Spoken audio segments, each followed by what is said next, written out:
Myself doctor Pramila. నేను homeopathy డాక్టర్ని. ఈరోజు చాలా మందిలో కనబడుతున్న ప్రాబ్లం వచ్చేసి కామన్గా అందరూ నాకు ఎసిడిటీ ప్రాబ్లం ఉంది, నాకు గ్యాస్ ప్రాబ్లం ఉంది, కడుపు ఉబ్బరం ఉంది అని ఇలా చిన్న చిన్న ప్రాబ్లమ్స్ని ఎక్కువసార్లు చెప్పడం జరుగుతుంది.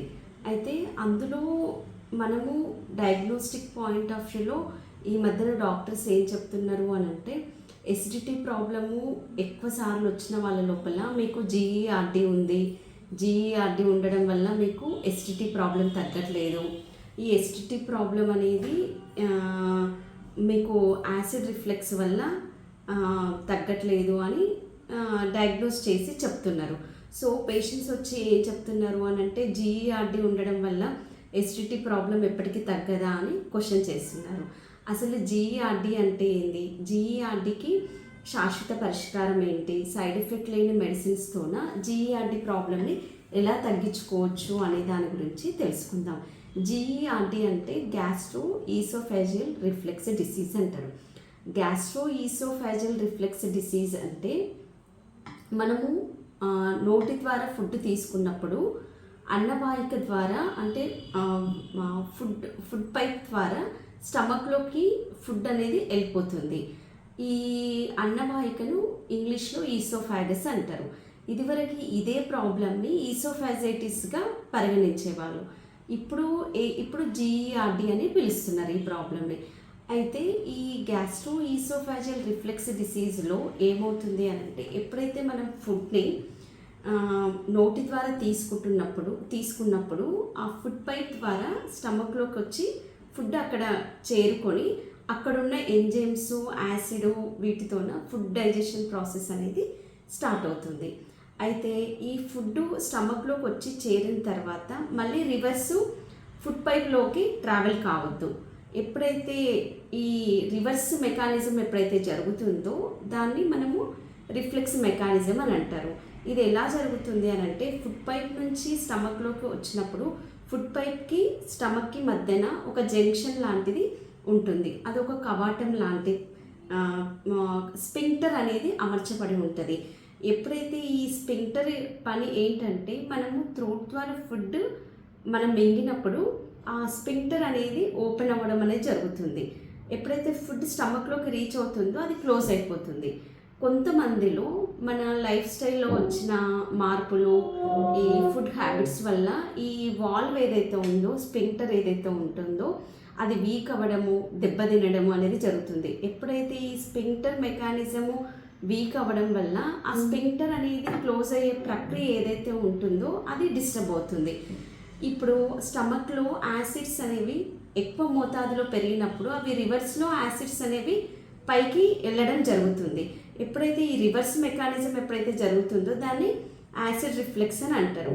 ఈ యాసిడ్ రిఫ్లెక్స్ రావడం వల్ల పైకి ఎగదన్నడం వల్ల ఈ యాసిడ్ మనకి ఛాతిలో మంట వచ్చినట్టుగా అనిపించడము, నొప్పి రావడము, పుల్లటి త్రేన్పులు రావడము, గొంతులో మంట అనిపించడము, ఫుడ్ తీసుకోవడంలో ఇబ్బంది అవ్వడము, ఈ ఒకలాంటి చేదు ఫీలింగ్ అనిపించడము, ఫుడ్ టేస్ట్ని ఫీల్ అవ్వడము, ఇలాంటి కంప్లైంట్స్ జనరల్గా పేషెంట్స్ చెప్తూ ఉంటారు.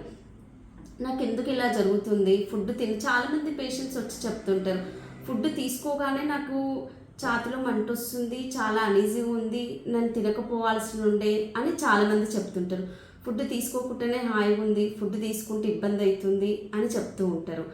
ఇది ఇలా ఎక్కువసార్లు చెప్పిన వాళ్ళ లోపల ఈ వాల్వ్ మెకానిజం ఏదైతే ఉంటుందో అది దెబ్బతిని వాళ్ళకి ఫుడ్ తీసుకోవడం అనేది కాలక్రమేణా ఒక 2 టైమ్సే ఫుడ్ తీసుకోవడం అనేది జరుగుతుంది. ఒక టైం 3 టైమ్స్ నేను ఫుడ్ తీసుకుంటే నాకు ఇబ్బంది అవుతుంది, 2 టైమ్సే హాయిగా ఉంది, ఇలాంటి కంప్లైంట్స్ ఎక్కువ చెప్తూ ఉంటారు. ఈ సివియారిటీ అనేది 4 గ్రేడ్స్లో ఉంటుంది. ఈ GERD first grade, second grade, third grade, fourth grade అని అంటారు. సో ఈ వాల్వ్ మెకానిజం బట్టి ఈ సివియారిటీ అనేది పెరగడం జరుగుతుంది. ఎప్పుడైతే పేషెంట్స్ లైఫ్ స్టైల్ని మార్చుకోకుండా, ఫుడ్ హ్యాబిట్ని మార్చుకోకుండా, రూట్ కాజ్ని పరిగణలోనికి తీసుకోకుండా టెంపరరీ రిలీఫ్ గురించి మెడికేషన్ వాడడం జరుగుతుంది. టెంపరరీ రిలీఫ్ గురించి మెడికేషన్ అంటే యాంటాసిడ్స్. ఈరోజు నాకు ఇబ్బంది అవుతుంది అంటే నేను ఒక యాంటాసిడ్ వేసుకుంటాను. సో నాకు ఫుడ్ తీసుకున్న తర్వాత నాకేమి ఇబ్బంది కాదు అనే ఫిక్స్ అయిపోతుంటారు.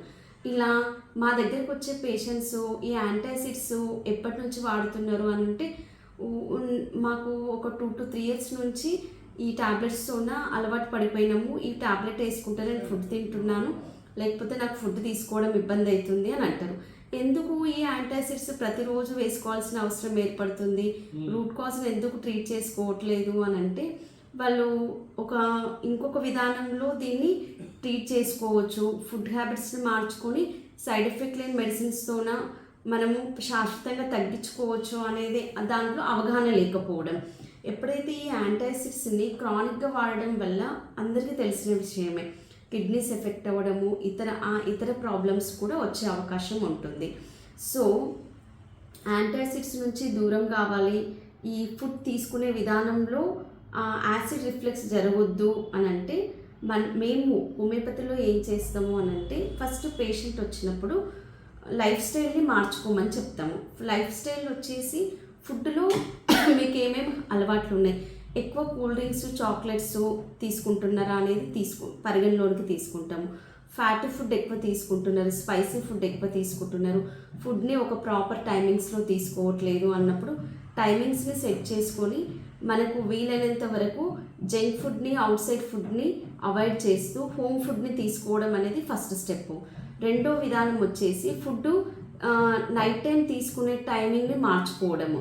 నైట్ చాలామంది ఫుడ్ అనేది ఎలా తీసుకుంటారంటే పడుకునే ముందు తీసుకుంటుంటారు. 10 o'clock ఫుడ్ తీసుకొని ఎంబడే ఒక 1/2 hour గ్యాప్లో పడుకుంటారు. వీళ్ళు అలా చేయడం వల్ల నెక్స్ట్ డే కంపల్సరీ మళ్ళీ యాంటాసిడ్ వేసుకుంటే కానీ ఫుడ్ తీసుకోలేని పరిస్థితికి వెళ్ళిపోతారు. ఎందుకు అని అంటే అలా తీసుకోవడం వల్ల ఫుడ్ డైజెషన్కి మనం టైం ఇవ్వకపోవడం వల్ల పడుకోగానే మళ్ళీ యాసిడ్ రిఫ్లెక్స్ స్టార్ట్ అయ్యి వాళ్ళు ఇబ్బంది పడడము, నైట్ టైం దగ్గొచ్చి పొరబడి స్లీప్ డిస్టర్బెన్స్ ఏర్పడము, కొంతమంది లోపల వెయిట్ లాస్ అవ్వడము, కొంతమందికి ఆకలి మందగించడము, ఇవన్నీ స్టెప్ వైజ్గా వాళ్ళు ఇబ్బంది పడే అవకాశం ఉంటుంది. సో ఫుడ్కి స్లీప్కి మధ్యన 3 hours గ్యాప్ ఉండే విధంగా చూసుకోమంటాం.